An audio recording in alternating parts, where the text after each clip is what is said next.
welcome to the 25th edition of Beer Issues.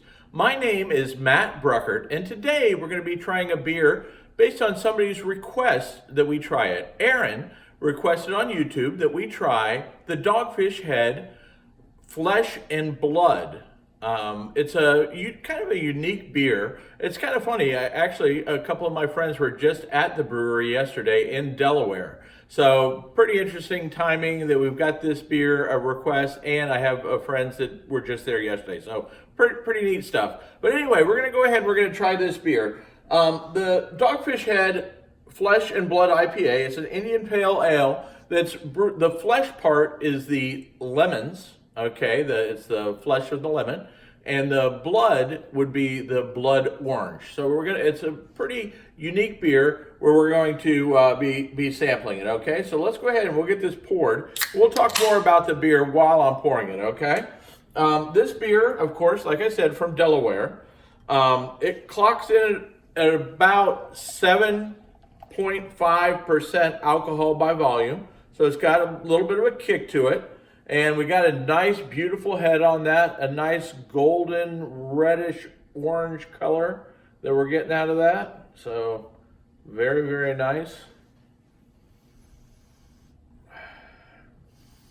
Okay, very nice smell. It's got a really, really good smell to it. Now, this beer clocks in, with Beer Advocate, it was ranked 87 out of 100, which ranks it as a very good beer.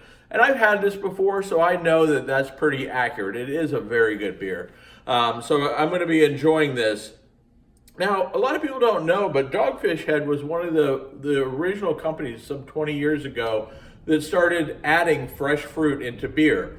Not a lot of companies were adding beer because most of the beers at that time that were coming out were real fruity. And it kind of became a thing where, oh, we don't want fruity beers, we don't want fruity beers, we don't want fruity beers. But things have changed a little bit now. They use beer, the fruit, to elevate the alcohol content in a beer, okay?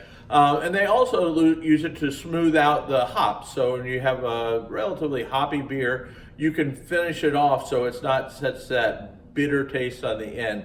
So they can use it in different ways. One to kick up the alcohol content, and the other one to smooth out some of the hops to balance the beer, if you will, okay? So I'm gonna go ahead and test this out. It's still got a nice head on there.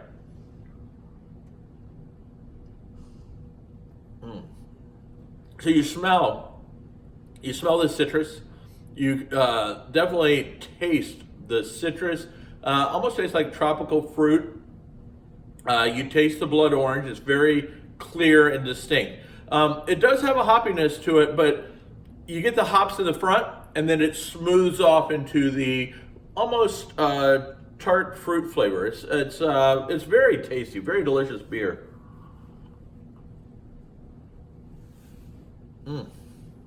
It's very, very balanced beer. And when I say balanced, that just means that it's a balance. It's not too hoppy. It's not too sweet. It's just kind of got a nice drinkability, if you will. Okay. A lot of people don't realize that with American hops, there's like a resin flavor. So you're getting the resin, kind of the resin flavor up front, and then it smooths out into like a nice, enjoyable beer. This would be a great beer for while you're grilling out. For instance, I think Aaron said that he likes to have one of these while he's grilling out. So good beer for that. Very good beer for that. Okay. So if you guys like the video or you have recommendations, please make sure you put it in the comments. If you got something to say about a beer or you want us to try a beer, let me know. I mean, I love to try different beers, and if there's one out there that I haven't had that you would recommend, I would love the recommendation. So just please let me know, and I'll try it. Your beer choice could be the next issue of Beer Issues. So make sure you tell your friends about this. Make sure they subscribe on YouTube. That way they'll be able to know about new upcoming issues, usually released on Wednesdays and Saturdays. Okay, so Wednesdays and Saturdays are typical. Okay, so if you've got recommendations, make sure you send them in. And as my wife likes to say, I have beer issues.